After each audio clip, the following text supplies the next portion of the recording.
Welcome to Grizzly Tales for Gruesome Kids, a series of cautionary tales for lovers of scream.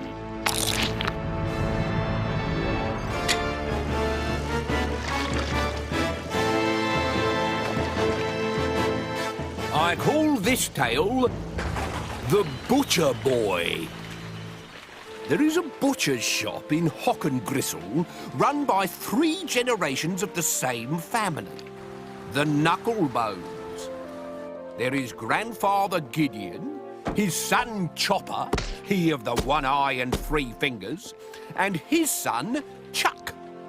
The strange thing is, even though all 3 are still alive, they have never been seen together. Oh. Some children care how rich they are. Not how much they have in their piggy bank, but how much other children think they have. To be seen to be rich is everything. Now, money can buy you many things. Skateboards, trainers, mobile phones. What no one tells you is it can also buy you a one-way ticket to a poor man's picnic with the worms. Before he was rich, Gilbert believed in the power of money. When I have money, I shall be the most powerful boy in the school, he told his teddy bear Paxman. Rivals? What rivals? I shall crush them and smash them and squeeze them all dry. Oh, this isn't going out live, is it? He first became rich when his parents refused to raise his pocket money. The next day, a ransom note plopped through the letterbox. Gilbert's parents rushed upstairs to find an open window and evidence of a fierce struggle. "He really has been kidnapped," gasped his mother. "This photograph of Gilbert holding today's paper is proof." "And look at that," cried his father. "The room he's being held in has exactly the same wallpaper as this room. Isn't life strange?" said his mother. And they hurried off to the bank to withdraw the money to have their son released. The next morning, Gilbert was back. "They stole my trainers and wouldn't let me watch telly." But in his waistband nestled a large wad of cash, which would change his life forever. Now that Gilbert was the richest boy in the school, he wanted everyone to know it. When Michael Turner brought his new chess set in to show and tell, Gilbert asked to be excused, and seconds later, after speeding to the shops, returned with his new automatic chess set, complete with self-moving pieces and a hologrammatic grandmaster to teach him how to win. When Phoebe Clawhammer bought a kite, Gilbert bought a hang glider.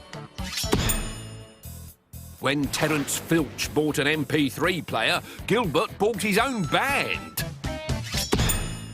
When Chloe Swinton-Berry trotted in on her new pony, Gilbert bought a stallion called Granite, who had won the Grand National 5 times.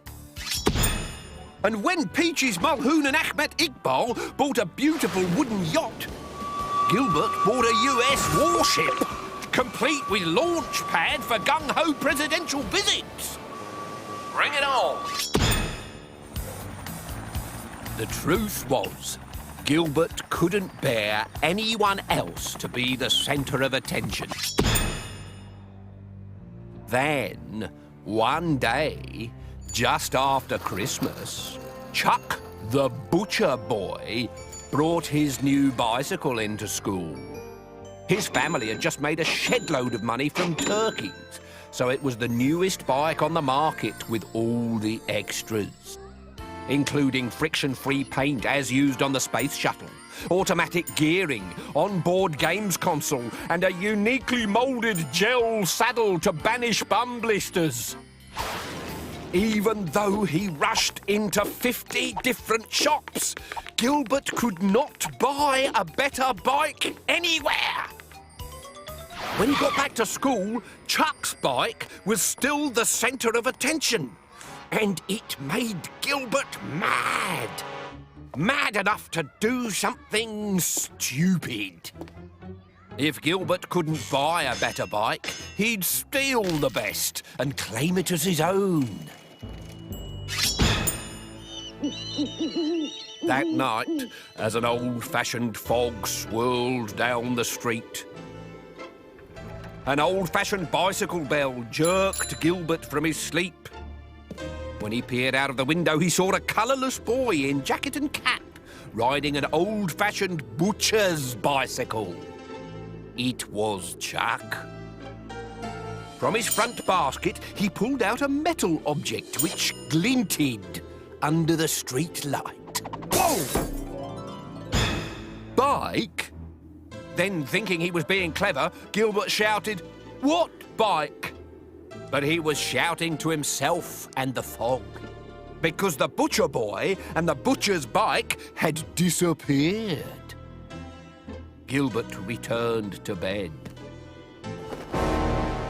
Ah, Chuck, what do you want?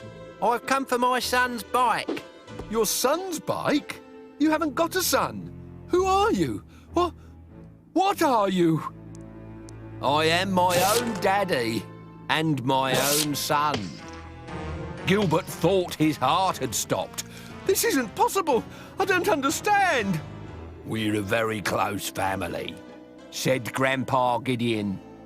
We can trace our line right back to the Victorians, and everyone knows how strict the Victorians were. Gilbert made a dash for the door, but the old man beat him to it. We've been butchering in Hog and Gristle for 3 generations, looking after the neighbourhood, you might say. Clearing it of undesirables. If it's meat you want disposing of, come to Knucklebones. Oh, what does that mean? It means you shouldn't have stolen my grandson's bike. It's over there! Take it! But Chuck's grandfather wasn't interested in the bike. Bikes are 10 a penny, he said. Good meat, on the other hand, is priceless. I'll pay you. Take the bike, and I'll give you whatever you want to go away. But there are some things even money can't buy, as Gilbert was just about to find out. What I really want is you.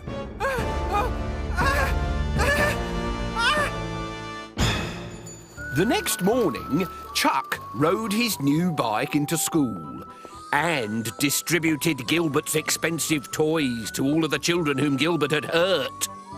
Meanwhile, in a quieter part of town, a butcher's shop was opening for business.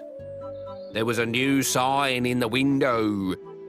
Meat to die for. Morning, Mr. Knucklebone. Morning, Mrs. Patrick. Recommend anything today? I've got some freshly made sausages, if you're interested. Oh, it's such a pleasure to still have an old-fashioned butcher around. We aim to please, Mrs. Patrick. We always aim to please.